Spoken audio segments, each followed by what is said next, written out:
Sun Tzu on the Art of War, the oldest military treatise in the world. 1. Laying plans.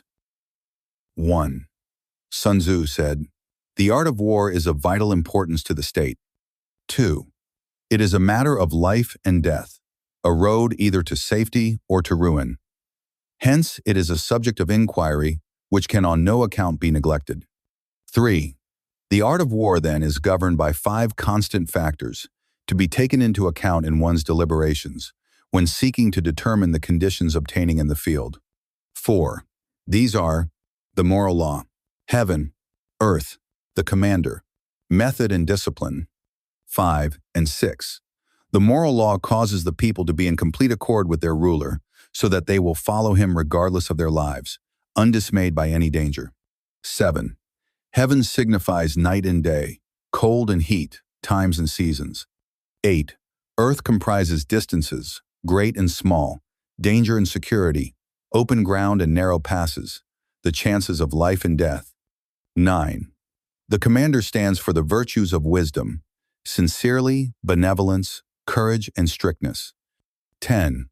By method and discipline are to be understood the marshalling of the army in its proper subdivisions, the graduations of rank among the officers, the maintenance of roads by which supplies may reach the army, and the control of military expenditure. 11. These 5 heads should be familiar to every general. He who knows them will be victorious. He who knows them not will fail. 12. Therefore, in your deliberations, when seeking to determine the military conditions, let them be made the basis of a comparison. In this wise. 13. Which of the 2 sovereigns is imbued with the moral law? Which of the 2 generals has most ability? With whom lie the advantages derived from heaven and earth? On which side is discipline most rigorously enforced? Which army is stronger? On which side are officers and men more highly trained? In which army is there the greater constancy both in reward and punishment? 14. By means of these 7 considerations, I can forecast victory or defeat. 15. The general that hearkens to my counsel and acts upon it will conquer. Let such a one be retained in command. The general that hearkens not to my counsel nor acts upon it will suffer defeat. Let such a one be dismissed. 16. While heading the profit of my counsel, avail yourself also of any helpful circumstances over and beyond the ordinary rules. 17. According as circumstances are favorable, one should modify one's plans. 18. All warfare is based on deception. 19. Hence, when able to attack, we must seem unable. When using our forces, we must seem inactive. When we are near, we must make the enemy believe we are far away. When far away, we must make him believe we are near. 20. Hold out baits to entice the enemy, feign disorder, and crush him. 21. If he is secure at all points, be prepared for him. If he is in superior strength, evade him. 22. If your opponent is of choleric temper, seek to irritate him. Pretend to be weak, that he may grow arrogant. 23. If he is taking his ease, give him no rest. If his forces are united, separate them. 24. Attack him where he is unprepared. Appear where you are not expected. 25. These military devices, leading to victory, must not be divulged beforehand. 26. Now the general who wins a battle makes many calculations in his temple ere the battle is fought. The general who loses a battle makes but few calculations beforehand. Thus do many calculations lead to victory, and few calculations to defeat. How much more no calculation at all? It is by attention to this point that I can foresee who is likely to win or lose.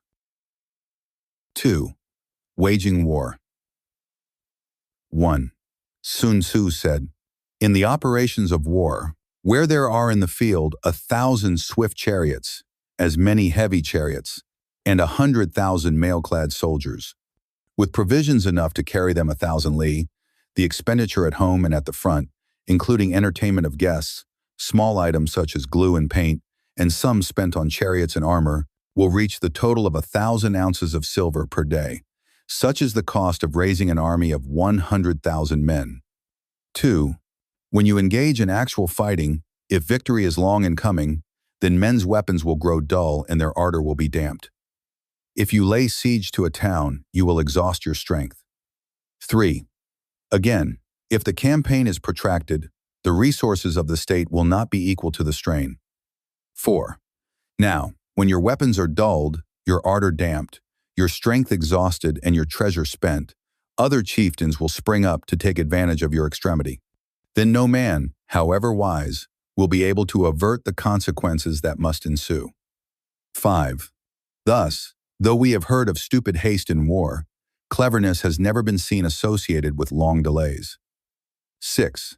There is no instance of a country having benefited from prolonged warfare. 7. It is only one who is thoroughly acquainted with the evils of war that can thoroughly understand the profitable way of carrying it on. 8. The skillful soldier does not raise a second levy, neither are his supply wagons loaded more than twice. 9. Bring war material with you from home, but forage on the enemy. Thus the army will have food enough for its needs. 10. Poverty of the state exchequer causes an army to be maintained by contributions from a distance. Contributing to maintain an army at a distance causes the people to be impoverished. 11. On the other hand, the proximity of an army causes prices to go up, and high prices cause the people's substance to be drained away. 12. When their substance is drained away, the peasantry will be afflicted by heavy exactions. 13 and 14.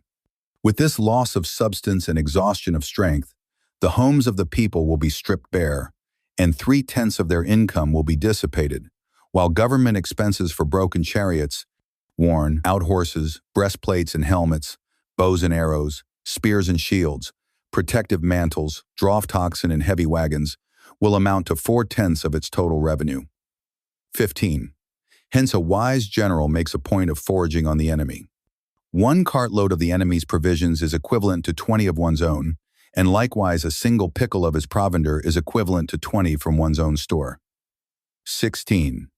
Now in order to kill the enemy, our men must be roused to anger. That there may be advantage from defeating the enemy, they must have their rewards. 17. Therefore in chariot fighting, when 10 or more chariots have been taken, those should be rewarded who took the first. Our own flags should be substituted for those of the enemy, and the chariots mingled and used in conjunction with ours. The captured soldiers should be kindly treated and kept. 18. This is called using the conquered foe to augment one's own strength. 19. In war, then, let your great object be victory, not lengthy campaigns. 20. Thus it may be known that the leader of armies is the arbiter of the people's fate, the man on whom it depends whether the nation shall be in peace or in peril. 3. Attack by stratagem. 1.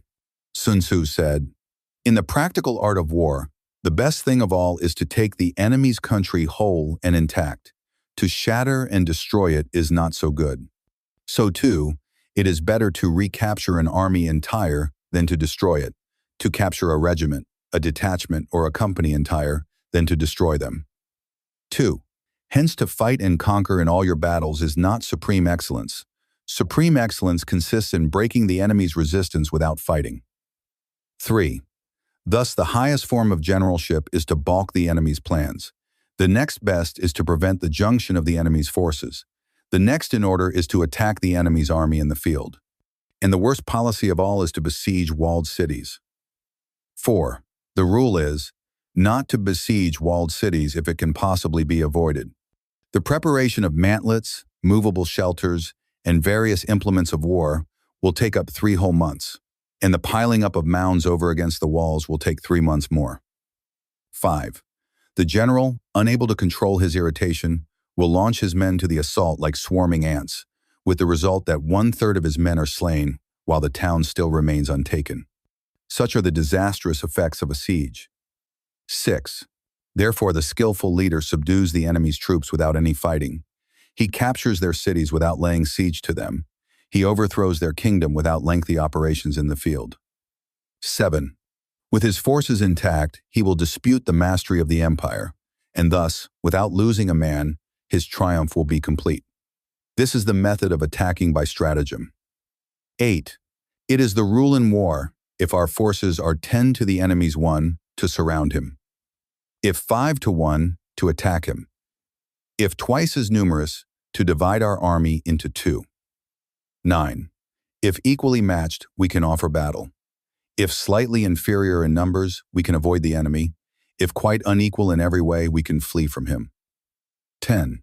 Hence, though an obstinate fight may be made by a small force, in the end it must be captured by the larger force. 11. Now the general is the bulwark of the state. If the bulwark is complete at all points, the state will be strong.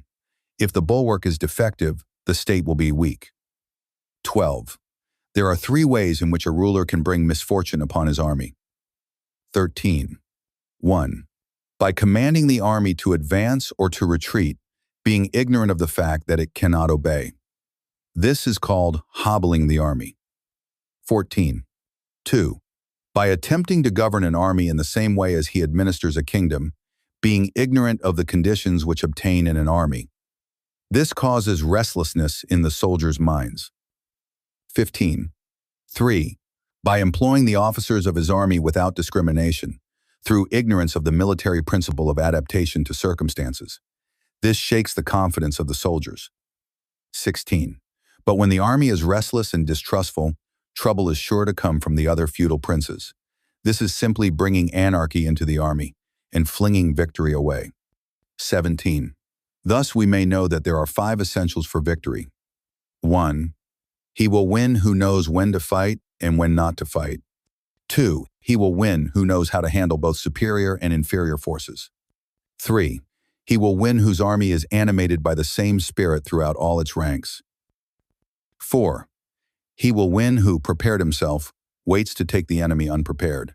5. He will win who has military capacity and is not interfered with by the sovereign. 18.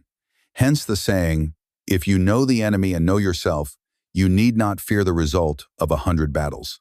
If you know yourself but not the enemy, for every victory gained, you will also suffer a defeat. If you know neither the enemy nor yourself, you will succumb in every battle. 4. Tactical dispositions. 1. Sun Tzu said, the good fighters of old first put themselves beyond the possibility of defeat, and then waited for an opportunity of defeating the enemy. 2.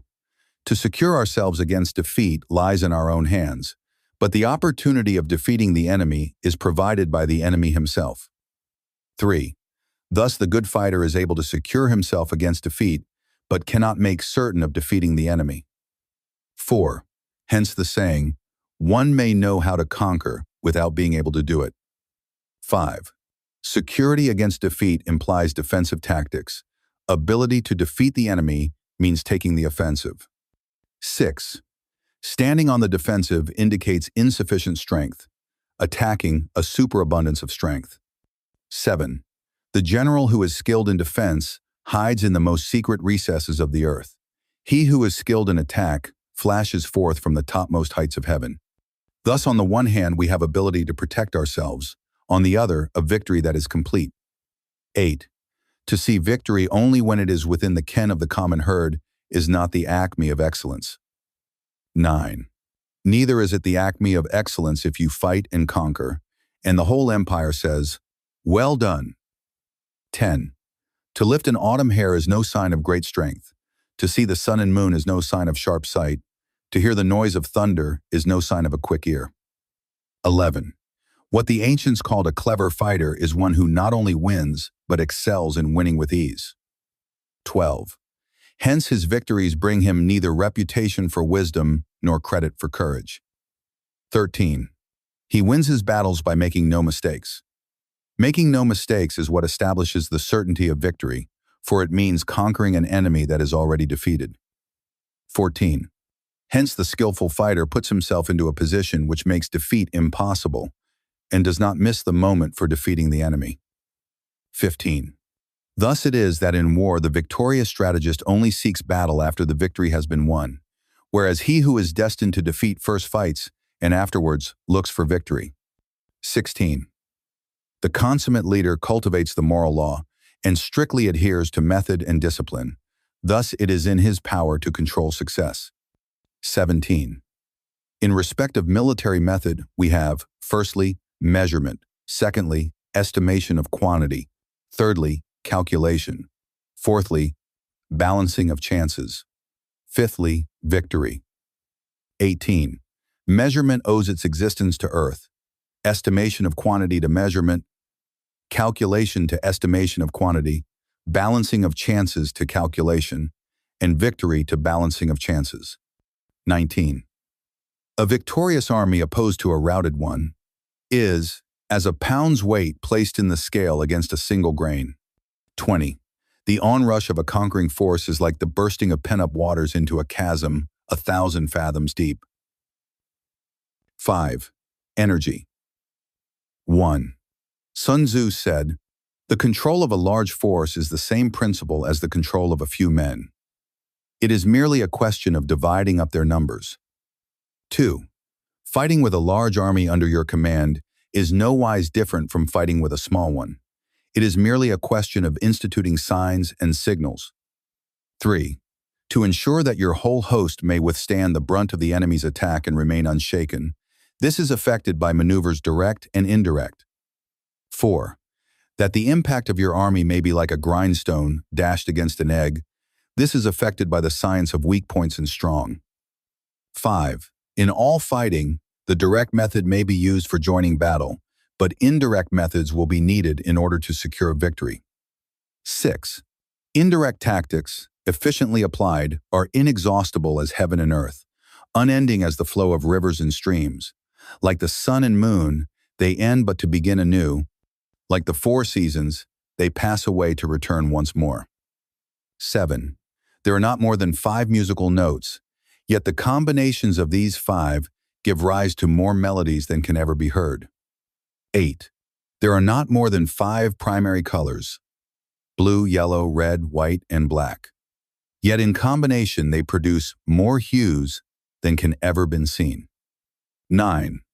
There are not more than 5 cardinal tastes: sour, acrid, salt, sweet, bitter, yet combinations of them yield more flavors than can ever be tasted.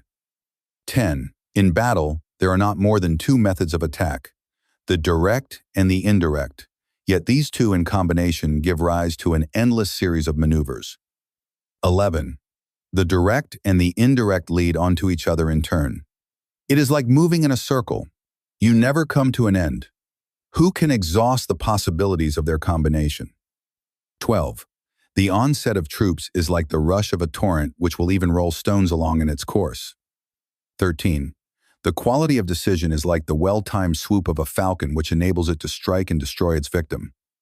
14. Therefore, the good fighter will be terrible in his onset and prompt in his decision. 15. Energy may be likened to the bending of a crossbow, decision to the releasing of a trigger. 16. Amid the turmoil and tumult of battle, there may be seeming disorder and yet no real disorder at all. Amid confusion and chaos, your array may be without head or tail, yet it will be proof against defeat. 17. Simulated disorder postulates perfect discipline. Simulated fear postulates courage. Simulated weakness postulates strength. 18. Hiding order beneath the cloak of disorder is simply a question of subdivision. Concealing courage under a show of timidity presupposes a fund of latent energy. Masking strength with weakness is to be effected by tactical dispositions. 19. Thus, one who is skillful at keeping the enemy on the move maintains deceitful appearances, according to which the enemy will act. He sacrifices something that the enemy may snatch at it. 20. By holding out baits, he keeps him on the march. Then with a body of picked men he lies in wait for him. 21. The clever combatant looks to the effect of combined energy and does not require too much from individuals. Hence his ability to pick out the right men and utilize combined energy. 22. When he utilizes combined energy, his fighting men become, as it were, like unto rolling logs or stones. For it is the nature of a log or stone to remain motionless on level ground, and to move when on a slope. If four-cornered, to come to a standstill, but if round-shaped, to go rolling down. 23. Thus, the energy developed by good fighting men is as the momentum of a round stone rolled down a mountain thousands of feet in height. So much on the subject of energy. 6. Weak points and strong. 1. Sun Tzu said, "Whoever is first in the field and awaits the coming of the enemy will be fresh for the fight. Whoever is second in the field and has to hasten to battle will arrive exhausted." 2. Therefore, the clever combatant imposes his will on the enemy, but does not allow the enemy's will to be imposed on him. 3. By holding out advantages to him, he can cause the enemy to approach of his own accord, or, by inflicting damage, he can make it impossible for the enemy to draw near. 4. If the enemy is taking his ease, he can harass him. If well supplied with food, he can starve him out. If quietly encamped, he can force him to move. 5. Appear at points which the enemy must hasten to defend. March swiftly to places where you are not expected. 6. An army may march great distances without distress if it marches through country where the enemy is not. 7. You can be sure of succeeding in your attacks if you only attack places which are undefended. You can ensure the safety of your defense if you only hold positions that cannot be attacked. 8.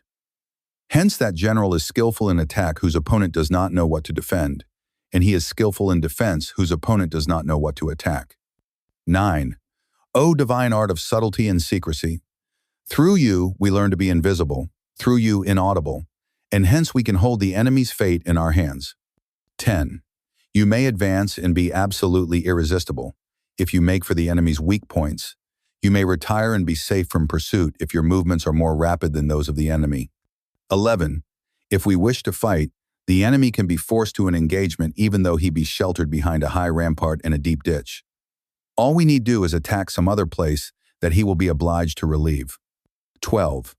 If we do not wish to fight, we can prevent the enemy from engaging us, even though the lines of our encampment be merely traced out on the ground. All we need do is to throw something odd and unaccountable in his way. 13. By discovering the enemy's dispositions and remaining invisible ourselves, we can keep our forces concentrated, while the enemy's must be divided. 14. We can form a single united body, while the enemy must split up into fractions. Hence there will be a whole pitted against separate parts of a whole, which means that we shall be many to the enemy's few. 15. And if we are able thus to attack an inferior force with a superior one, our opponents will be in dire straits. 16. The spot where we intend to fight must not be made known, for then the enemy will have to prepare against a possible attack at several different points, and his forces being thus distributed in many directions, the numbers we shall have to face at any given point will be proportionately few. 17. For should the enemy strengthen his van, he will weaken his rear. Should he strengthen his rear, he will weaken his van. Should he strengthen his left, he will weaken his right. Should he strengthen his right, he will weaken his left. If he sends reinforcements everywhere, he will everywhere be weak. 18. Numerical weakness comes from having to prepare against possible attacks. Numerical strength, from compelling our adversary to make these preparations against us. 19. Knowing the place and the time of the coming battle, we may concentrate from the greatest distances in order to fight. 20. But if neither time nor place be known, then the left wing will be impotent to succor the right equally impotent to succor the left, the van unable to relieve the rear, or the rear to support the van. How much more so if the furthest portions of the army are anything under 100 li apart, and even the nearest are separated by several li. 21.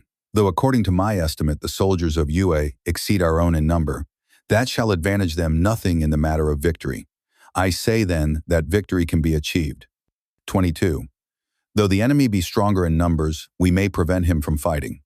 Scheme so as to discover his plans and the likelihood of their success. 23. Rouse him and learn the principle of his activity or inactivity. Force him to reveal himself so as to find out his vulnerable spots. 24. Carefully compare the opposing army with your own, so that you may know where strength is superabundant and where it is deficient. 25. In making tactical dispositions, the highest pitch you can attain is to conceal them. Conceal your dispositions, and you will be safe from the prying of the subtlest spies, from the machinations of the wisest brains. 26. How victory may be produced for them out of the enemy's own tactics. That is what the multitude cannot comprehend. 27. All men can see the tactics whereby I conquer, but what none can see is the strategy out of which victory is evolved. 28. Do not repeat the tactics which have gained you one victory, but let your methods be regulated by the infinite variety of circumstances. 29. Military tactics are like unto water, for water in its natural course runs away from high places and hastens downwards. 30. So in war, the way is to avoid what is strong and to strike at what is weak. 31. Water shapes its course according to the nature of the ground over which it flows. The soldier works out his victory in relation to the foe whom he is facing. 32. Therefore, just as water retains no constant shape, so in warfare there are no constant conditions. 33. He who can modify his tactics in relation to his opponent and thereby succeed in winning may be called a heaven-born captain. 34. The five elements, water, fire, wood, metal, earth, are not always equally predominant. The four seasons make way for each other in turn. There are short days and long. The moon has its periods of waning and waxing. 7. Maneuvering. 1. Sun Tzu said, "In war, the general receives his commands from the sovereign." 2. Having collected an army and concentrated his forces, he must blend and harmonize the different elements thereof before pitching his camp. 3. After that comes tactical maneuvering, than which there is nothing more difficult. The difficulty of tactical maneuvering consists in turning the devious into the direct and misfortune into gain. 4. Thus, to take a long and circuitous route, after enticing the enemy out of the way, and those starting after him, to contrive to reach the goal before him, shows knowledge of the artifice of deviation. 5. Maneuvering with an army is advantageous, with an undisciplined multitude most dangerous. 6. If you set a fully equipped army in march in order to snatch an advantage, the chances are that you will be too late. On the other hand, to detach a flying column for the purpose involves the sacrifice of its baggage and stores. 7. Thus, if you order your men to roll up their buff coats and make forced marches without halting day or night, covering double the usual distance at a stretch, doing 100 li in order to wrest an advantage, the leaders of all your 3 divisions will fall into the hands of the enemy. 8. The stronger men will be in front, the jaded ones will fall behind, and on this plan only 1/10 of your army will reach its destination. 9. If you march 50 li in order to outmaneuver the enemy, you will lose the leader of your first division, and only half your force will reach the goal. 10. If you march 30 li with the same object, 2/3 of your army will arrive. 11. We may take it then that an army without its baggage train is lost. Without provisions it is lost. Without bases of supply it is lost. 12. We cannot enter into alliances until we are acquainted with the designs of our neighbors. 13. We are not fit to lead an army on the march unless we are familiar with the face of the country, its mountains and forests, its pitfalls and precipices, its marshes and swamps. 14. We shall be unable to turn natural advantage to account unless we make use of local guides. 15. In war, practice dissimulation, and you will succeed. 16. Whether to concentrate or to divide your troops must be decided by circumstances. 17. Let your rapidity be that of the wind, your compactness that of the forest. 18. In raiding and plundering be like fire, is immovability like a mountain. 19. Let your plans be dark and impenetrable as night, and when you move, fall like a thunderbolt. 20. When you plunder a countryside, let the spoil be divided amongst your men. When you capture new territory, cut it up into allotments for the benefit of the soldiery. 21. Ponder and deliberate before you make a move. 22. He will conquer who has learnt the artifice of deviation. Such is the art of maneuvering. 23. The Book of Army Management says, "On the field of battle, the spoken word does not carry far enough.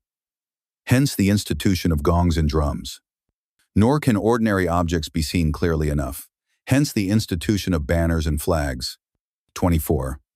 Gongs and drums, banners and flags, are means whereby the ears and eyes of the host may be focused on one particular point. 25. The host thus forming a single united body, is it impossible either for the brave to advance alone or for the cowardly to retreat alone? This is the art of handling large masses of men.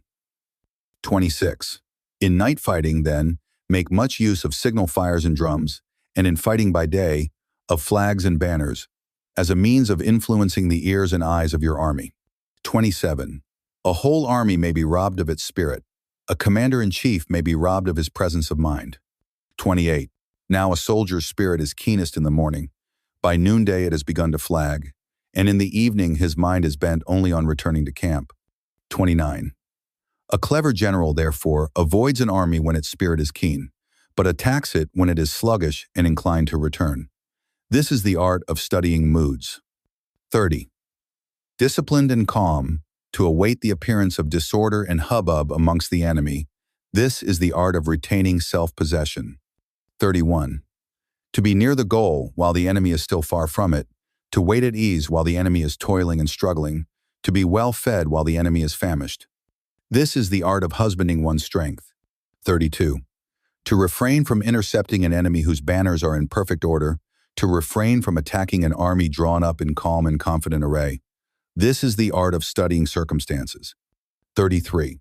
It is a military axiom not to advance uphill against the enemy, nor to oppose him when he comes downhill. 34. Do not pursue an enemy who simulates flight. Do not attack soldiers whose temper is keen. 35. Do not swallow bait offered by the enemy. Do not interfere with an army that is returning home. 36. When you surround an army, leave an outlet free. Do not press a desperate foe too hard. 37. Such is the art of warfare. 8. Variation in tactics. 1.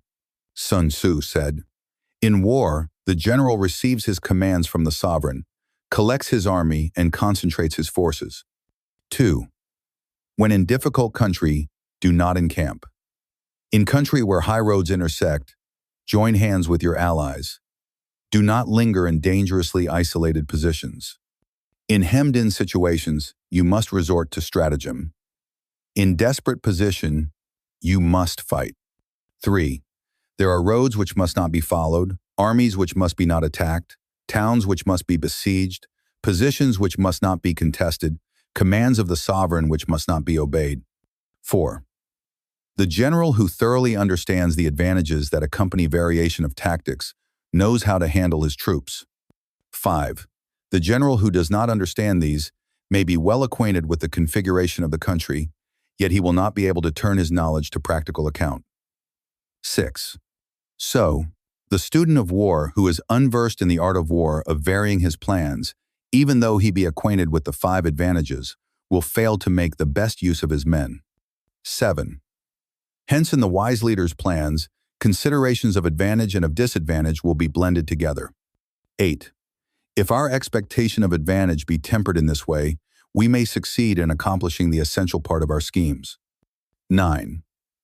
If, on the other hand, in the midst of difficulties we are always ready to seize an advantage, we may extricate ourselves from misfortune. 10. Reduce the hostile chiefs by inflicting damage on them, and make trouble for them, and keep them constantly engaged. Hold out specious allurements, and make them rush to any given point. 11. The art of war teaches us to rely not on the likelihood of the enemy's not coming, but on our own readiness to receive him. Not on the chance of his not attacking, but rather on the fact that we have made our position unassailable. 12. There are 5 dangerous faults which may affect a general. 1. Recklessness, which leads to destruction. 2. Cowardice, which leads to capture. 3. A hasty temper, which can be provoked by insults. 4. A delicacy of honor, which is sensitive to shame. 5. Over-solicitude for his men, which exposes him to worry and trouble. 13. These are the 5 besetting sins of a general, ruinous to the conduct of war. 14. When an army is overthrown and its leader slain, the cause will surely be found among these 5 dangerous faults. Let them be a subject of meditation. 9. The army on the march. 1. Sun Tzu said, "We come now to the question of encamping the army and observing signs of the enemy. Pass quickly over mountains and keep in the neighborhood of valleys. 2. Camp in high places facing the sun. Do not climb heights in order to fight. So much for mountain warfare. 3. After crossing a river, you should get far away from it. 4. When an invading force crosses a river in its onward march, do not advance to meet it in midstream. It will be best to let half the army get across and then deliver your attack. 5. If you are anxious to fight, you should not go to meet the invader near a river which he has to cross. 6.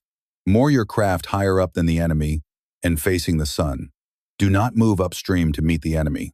So much for river warfare. 7. In crossing salt marshes, your sole concern should be to get over them quickly, without any delay. 8. If forced to fight in a salt marsh, you should have water and grass near you and get your back to a clump of trees. So much for operations in salt marshes.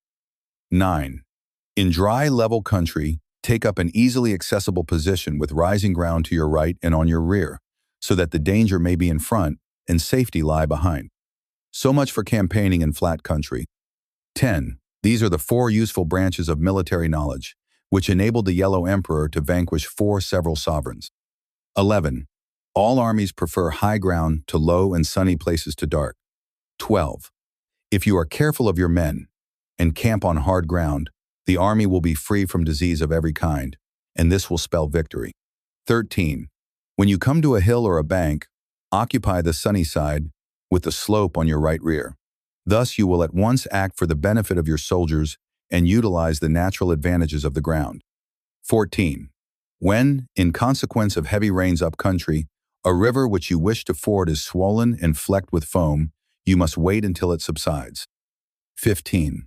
Country in which there are precipitous cliffs with torrents running between, deep natural hollows, confined places, tangled thickets, quagmires and crevasses, should be left with all possible speed and not approached. 16. While we keep away from such places, we should get the enemy to approach them. While we face them, we should let the enemy have them on his rear. 17. If in the neighborhood of your camp there should be any hilly country, ponds surrounded by aquatic grass, hollow basins filled with reeds, or woods with thick undergrowth, they must be carefully routed out and searched, for these are places where men in ambush or insidious spies are likely to be lurking. 18. When the enemy is close at hand and remains quiet, he is relying on the natural strength of his position. 19. When he keeps aloof and tries to provoke a battle, he is anxious for the other side to advance. 20. If his place of encampment is easy of access, he is tendering a bait. 21. Movement amongst the trees of a forest shows that the enemy is advancing. The appearance of a number of screens in the midst of thick grass means that the enemy wants to make us suspicious. 22. The rising of birds in their flight is the sign of an ambuscade. Startled beasts indicate that a sudden attack is coming. 23. When there is dust rising in a high column, it is the sign of chariots advancing. When the dust is low but spread over a wide area, it betokens the approach of infantry. When it branches out in different directions, it shows that parties have been sent to collect firewood. A few clouds of dust moving to and fro signify that the army is encamping. 24. Humble words and increased preparations are signs that the enemy is about to advance. Violent language and driving forward as if to the attack are signs that he will retreat. 25. When the light chariots come out first and take up a position on the wings, it is a sign that the enemy is forming for battle. 26. Peace proposals unaccompanied by a sworn covenant indicate a plot. 27. When there is much running about and the soldiers fall into rank, it means that the critical moment has come. 28. When some are seen advancing and some retreating, it is a lure. 29. When the soldiers stand leaning on their spears, they are faint from want of food. 30. If those who are sent to draw water begin by drinking themselves, the army is suffering from thirst. 31. If the enemy sees an advantage to be gained and makes no effort to secure it, the soldiers are exhausted. 32. If birds gather on any spot, it is unoccupied. Clamor by night betokens nervousness. 33. If there is disturbance in the camp, the general's authority is weak. If the banners and flags are shifted about, sedition is afoot. If the officers are angry, it means that the men are weary. 34.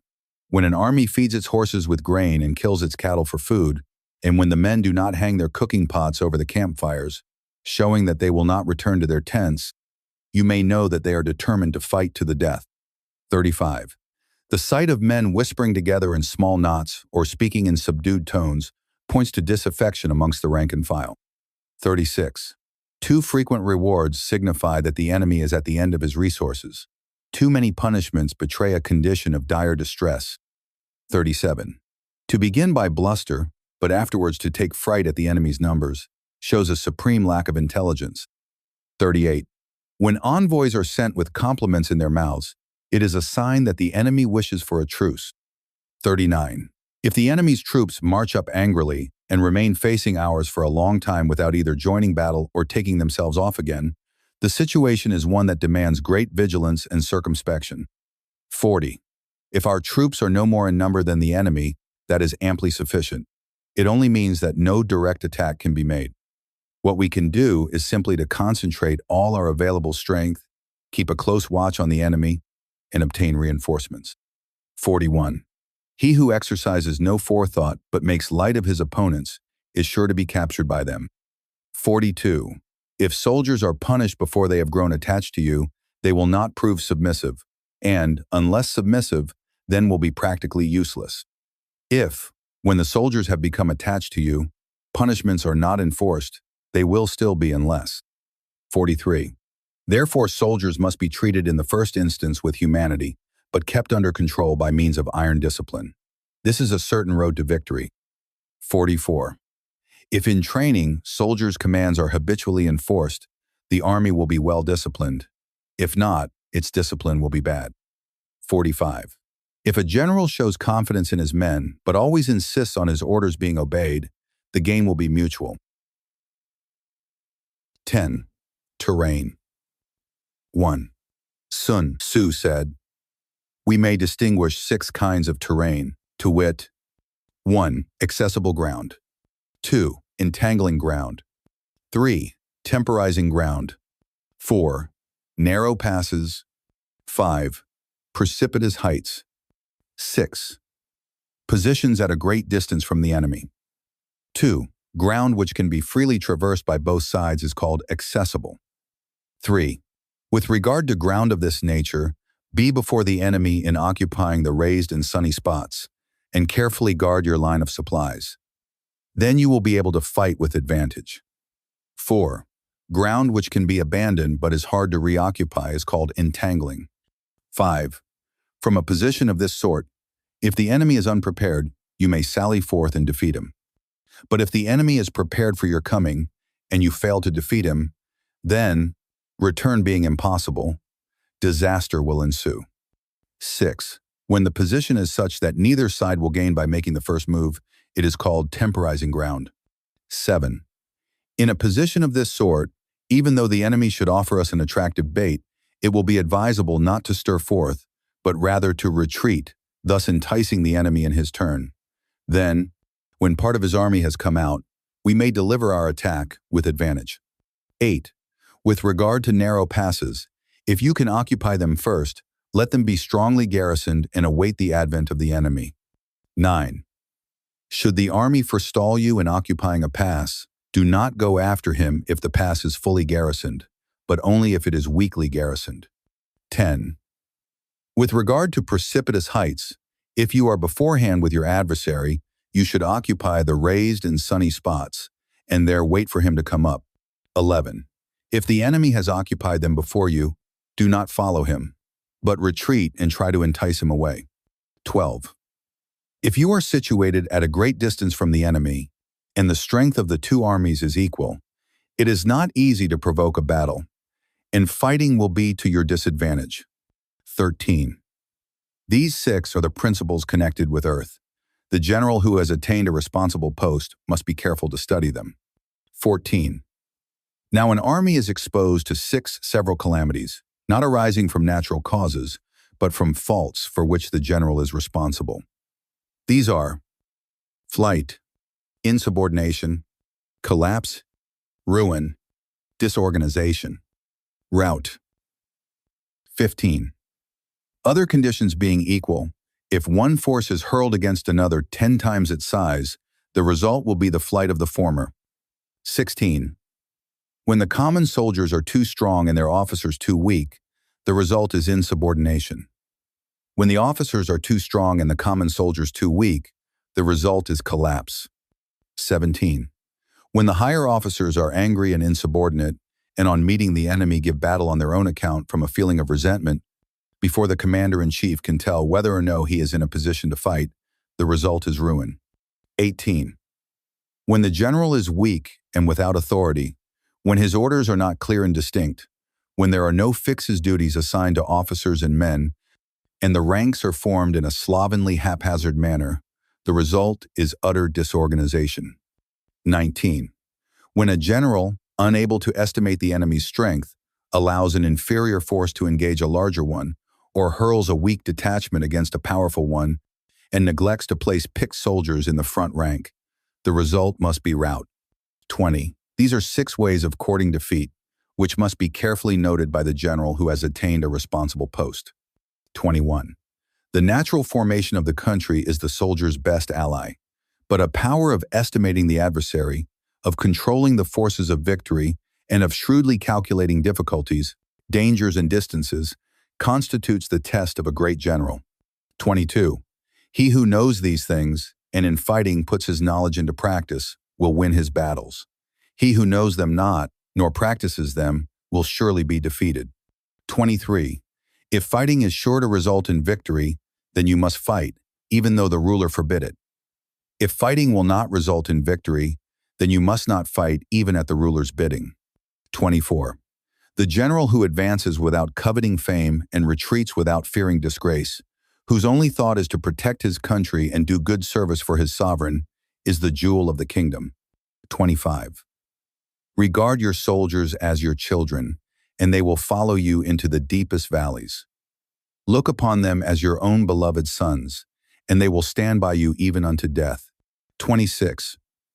If, however, you are indulgent, but unable to make your authority felt, kind-hearted, but unable to enforce your commands, and incapable, moreover, of quelling disorder, then your soldiers must be likened to spoilt children. They are useless for any practical purpose. 27. If we know that our own men are in a condition to attack, but are unaware that the enemy is not open to attack, we have gone only halfway towards victory. 28. If we know that the enemy is open to attack, but are unaware that our own men are not in a condition to attack, we have gone only halfway towards victory. 29. If we know that the enemy is open to attack, and also know that our men are in a condition to attack, but are unaware that the nature of the ground makes fighting impracticable, we have still gone only halfway towards victory. 30. Hence the experienced soldier, once in motion, is never bewildered. Once he has broken camp, he is never at a loss. 31. Hence the saying, if you know the enemy and know yourself, your victory will not stand in doubt. If you know heaven and know earth, you may make your victory complete. 11. The 9 situations. 1. Sun Tzu said, the art of war recognizes 9 varieties of ground. Dispersive ground, facile ground, contentious ground, open ground, a ground of intersecting highways, serious ground, difficult ground, hemmed-in ground, desperate ground. 2. When a chieftain is fighting in his own territory, it is dispersive ground. 3. When he has penetrated into hostile territory, but to no great distance, it is facile ground. 4. Ground the possession of which imports great advantage to either side is contentious ground. 5. Ground on which each side has liberty of movement is open ground. 6. Ground which forms the key to 3 contiguous states, so that he who occupies it first has most of the empire at his command, is a ground of intersecting highways. 7. When an army has penetrated into the heart of a hostile country, leaving a number of fortified cities in its rear, it is serious ground. 8. Mountain forests, rugged steeps, marshes and fens. All country that is hard to traverse. This is difficult ground. 9. Ground which is reached through narrow gorges, and from which we can only retire by tortuous paths, so that a small number of the enemy would suffice to crush a large body of our men. This is hemmed-in ground. 10. Ground on which we can only be saved from destruction by fighting without delay is desperate ground. 11. On dispersive ground, therefore, fight not. On facile ground, halt not. On contentious ground, attack not. 12. On open ground, do not try to block the enemy's way. On the ground of intersecting highways, join hands with your allies. 13. On serious ground, gather and plunder. In difficult ground, keep steadily on the march. 14. On hemmed-in ground, resort to stratagem. On desperate ground, fight. 15. Those who were called skillful leaders of old knew how to drive a wedge between the enemy's front and rear, to prevent cooperation between his large and small divisions, to hinder the good troops from rescuing the bad, the officers from rallying their men. 16. When the enemy's men were united, they managed to keep them in disorder. 17. When it was to their advantage, they made a forward move. When otherwise, they stopped still. 18. If asked how to cope with a great host of the enemy in orderly array and on the point of marching to the attack, I should say, begin by seizing something which your opponent holds dear. Then he will be amenable to your will. 19. Rapidity is the essence of war. Take advantage of the enemy's unreadiness. Make your way by unexpected routes and attack unguarded spots. 20. The following are the principles to be observed by an invading force. The further you penetrate into a country, the greater will be the solidarity of your troops, and thus the defenders will not prevail against you. 21. Make forays in fertile country in order to supply your army with food. 22. Carefully study the well-being of your men and do not overtax them. Concentrate your energy and hoard your strength. Keep your army continually on the move and devise unfathomable plans. 23. Throw your soldiers into positions whence there is no escape, and they will prefer death to flight. If they will face death, there is nothing they may not achieve. Officers and men alike will put forth their uttermost strength. 24. Soldiers wean in desperate straits lose the sense of fear.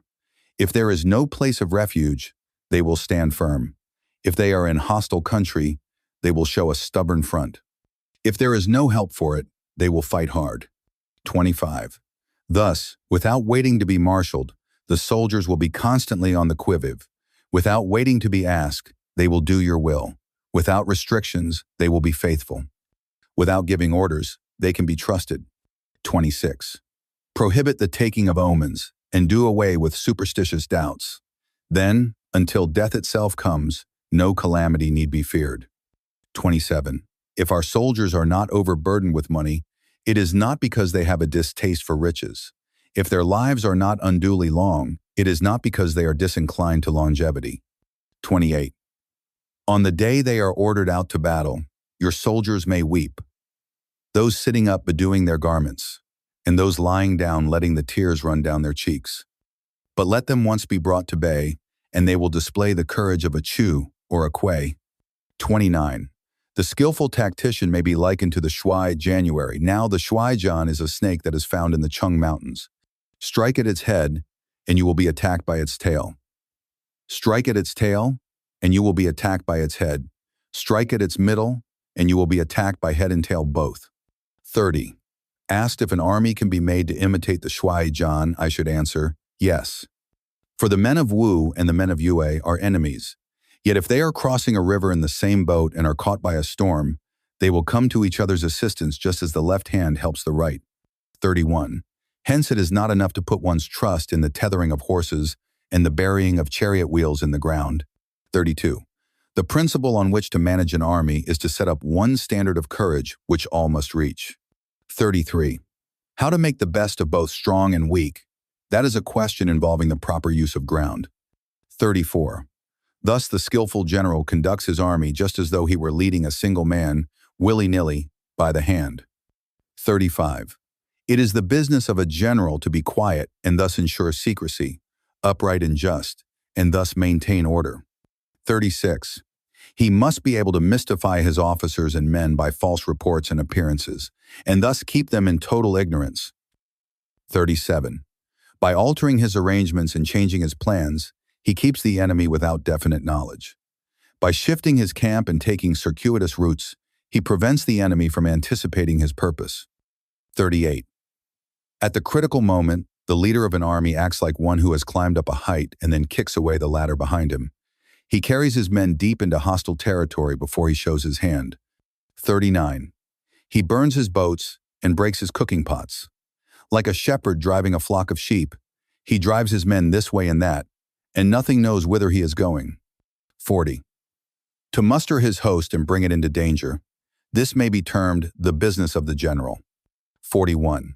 The different measures suited to the 9 varieties of ground, the expediency of aggressive or defensive tactics, and the fundamental laws of human nature, these are things that must most certainly be studied. 42. When invading hostile territory, the general principle is that penetrating deeply brings cohesion. Penetrating but a short way means dispersion. 43. When you leave your own country behind and take your army across neighborhood territory, you find yourself on critical ground. When there are means of communication on all 4 sides, the ground is one of intersecting highways. 44. When you penetrate deeply into a country, it is serious ground. When you penetrate but a little way, it is facile ground. 45. When you have the enemy's strongholds on your rear and narrow passes in front, it is hemmed-in ground. When there is no place of refuge at all, it is desperate ground. 46. Therefore, on dispersive ground, I would inspire my men with unity of purpose. On facile ground, I would see that there is close connection between all parts of my army. 47. On contentious ground, I would hurry up my rear. 48. On open ground, I would keep a vigilant eye on my defenses. On ground of intersecting highways, I would consolidate my alliances. 49. On serious ground, I would try to ensure a continuous stream of supplies. On difficult ground, I would keep pushing on along the road. 50. On hemmed-in ground, I would block any way of retreat. On desperate ground, I would proclaim to my soldiers the hopelessness of saving their lives. 51. For it is the soldier's disposition to offer an obstinate resistance when surrounded, to fight hard when he cannot help himself, and to obey promptly when he has fallen into danger. 52. We cannot enter into alliance with neighboring princes until we are acquainted with their designs. We are not fit to lead an army on the march unless we are familiar with the face of the country, its mountains and forests, its pitfalls and precipices, its marshes and swamps. We shall be unable to turn natural advantages to account unless we make use of local guides. 53. To be ignored of any one of the following 4 or 5 principles does not befit a warlike prince. 54. When a warlike prince attacks a powerful state, his generalship shows itself in preventing the concentration of the enemy's forces. He overawes his opponents, and their allies are prevented from joining against him. 55. Hence he does not strive to ally himself with all and sundry, nor does he foster the power of other states. He carries out his own secret designs, keeping his antagonists in awe. Thus he is able to capture their cities and overthrow their kingdoms. 56. Bestow rewards without regard to rule, issue orders without regard to previous arrangements, and you will be able to handle a whole army as though you had to do with but a single man. 57. Confront your soldiers with the deed itself. Never let them know your design. When the outlook is bright, bring it before their eyes, but tell them nothing when the situation is gloomy. 58. Place your army in deadly peril, and it will survive. Plunge it into desperate straits, and it will come off in safety. 59. For it is precisely when a force has fallen into harm's way that is capable of striking a blow for victory. 60. Success in warfare is gained by carefully accommodating ourselves to the enemy's purpose. 61. By persistently hanging on the enemy's flank, we shall succeed in the long run in killing the commander-in-chief. 62. This is called ability to accomplish a thing by sheer cunning. 63. On the day that you take up your command, block the frontier passes, destroy the official tallies, and stop the passage of all emissaries. 64. Be stern in the council chamber, so that you may control the situation. 65. If the enemy leaves a door open, you must rush in. 66. Forestall your opponent by seizing what he holds dear and subtly contrive to time his arrival on the ground. 67. Walk in the path defined by rule and accommodate yourself to the enemy until you can fight a decisive battle. 68. At first, then, exhibit the coyness of a maiden until the enemy gives you an opening. Afterwards, emulate the rapidity of a running hare, and it will be too late for the enemy to oppose you. 12. The attack by fire. 1. Sun Tzu said, "There are 5 ways of attacking with fire. The first is to burn soldiers in their camp. The second is to burn stores. The third is to burn baggage trains. The fourth is to burn arsenals and magazines. The fifth is to hurl dropping fire amongst the enemy." 2. In order to carry out an attack, we must have means available. The material for raising fire should always be kept in readiness. 3. There is a proper season for making attacks with fire, and special days for starting a conflagration. 4. The proper season is when the weather is very dry. The special days are those when the moon is in the constellations of the sieve, the wall, the wing, or the crossbar. For these 4 are all days of rising wind. 5. In attacking with fire, one should be prepared to meet 5 possible developments. 6. When fire breaks out inside the enemy's camp, respond at once with an attack from without. 7. If there is an outbreak of fire, but the enemy's soldiers remain quiet, bide your time and do not attack. 8. When the force of the flames has reached its height, follow it up with an attack, if that is practicable. If not, stay where you are. 9. If it is possible to make an assault with fire from without, do not wait for it to break out within, but deliver your attack at a favorable moment. 10. When you start a fire, be to windward of it. Do not attack from the leeward. 11. A wind that rises in the daytime lasts long, but a night breeze soon falls. 12. In every army, the 5 developments connected with fire must be known, the movements of the stars calculated, and a watch kept for the proper days. 13. Hence those who use fire as an aid to the attack show intelligence. Those who use water as an aid to the attack gain an accession of strength. 14. By means of water, an enemy may be intercepted but not robbed of all his belongings. 15. Unhappy is the fate of one who tries to win his battles and succeed in his attacks without cultivating the spirit of enterprise, for the result is waste of time and general stagnation. 16. Hence the saying, "The enlightened ruler lays his plans well ahead. The good general cultivates his resources." 17. Move not unless you see an advantage. Use not your troops unless there is something to be gained. Fight not unless the position is critical. 18. No ruler should put troops into the field merely to gratify his own spleen. No general should fight a battle simply out of pique. 19. If it is to your advantage, make a forward move. If not, stay where you are. 20. Anger may in time change to gladness. Vexation may be succeeded by content. 21. But a kingdom that has once been destroyed can never come again into being, nor can the dead ever be brought back to life. 22. Hence the enlightened ruler is heedful, and the good general full of caution. This is the way to keep a country at peace and an army intact. 13. The use of spies. 1. Sun Tzu said, "Raising a host of 100,000 men and marching them great distances entails heavy loss on the people and a drain on the resources of the state. The daily expenditure will amount to 1,000 ounces of silver. There will be commotion at home and abroad, and men will drop down exhausted on the highways. As many as 700,000 families will be impeded in their labor." 2. Hostile armies may face each other for years, striving for the victory which is decided in a single day. This being so, to remain in ignorance of the enemy's condition simply because one grudges the outlay of 100 ounces of silver in honors and emoluments is the height of inhumanity. 3. One who acts thus is no leader of men, no present help to his sovereign, no master of victory. 4. Thus, what enables the wise sovereign and the good general to strike and conquer and achieve things beyond the reach of ordinary men is foreknowledge. 5. Now this foreknowledge cannot be elicited from spirits. It cannot be obtained inductively from experience, nor by any deductive calculation. 6. Knowledge of the enemy's dispositions can only be obtained from other men. 7. Hence the use of spies, of whom there are 5 classes: local spies, inward spies, converted spies, doomed spies, surviving spies. 8. When these 5 kinds of spy are all at work, none can discover the secret system. This is called divine manipulation of the threads. It is the sovereign's most precious faculty.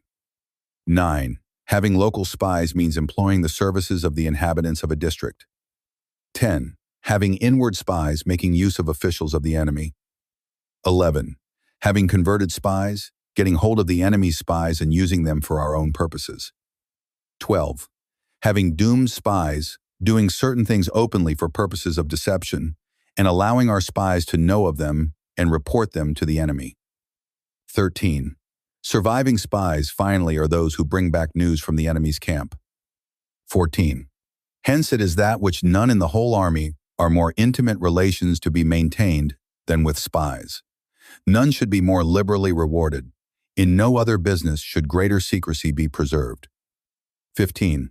Spies cannot be usefully employed without a certain intuitive sagacity. 16. They cannot be properly managed without benevolence and straightforwardness. 17. Without subtle ingenuity of mind, one cannot make certain of the truth of their reports. 18. Be subtle, and use your spies for every kind of business. 19. If a secret piece of news is divulged by a spy before the time is ripe, he must be put to death together with the man to whom the secret was told. 20. Whether the object be to crush an army, to storm a city, or to assassinate an individual, it is always necessary to begin by finding out the names of the attendants, the aides-de-camp, and doorkeepers and tries of the general in command. Our spies must be commissioned to ascertain these. 21. The enemy's spies who have come to spy on us must be sought out, tempted with bribes, led away and comfortably housed. Thus they will become converted spies and available for our service. 22. It is through the information brought by the converted spy that we are able to acquire and employ local and inward spies. 23. It is owing to his information, again, that we can cause the doomed spy to carry false tidings to the enemy. 24. Lastly, it is by his information that the surviving spy can be used on appointed occasions. 25. The end and aim of spying in all its 5 varieties is knowledge of the enemy, and this knowledge can only be derived, in the first instance, from the converted spy. Hence, it is essential that the converted spy be treated with the utmost liberality. 26. Of old, the rise of the Yin dynasty was due to Yi Qi, who had served under the Shi. Likewise, the rise of the Zhou dynasty was due to Liu Ye, who had served under the Yin. 27. Hence it is only the enlightened ruler and the wise general who will use the highest intelligence of the army for purposes of spying, and thereby they achieve great results. Spies are a most important element in water, because on them depends an army's ability to move.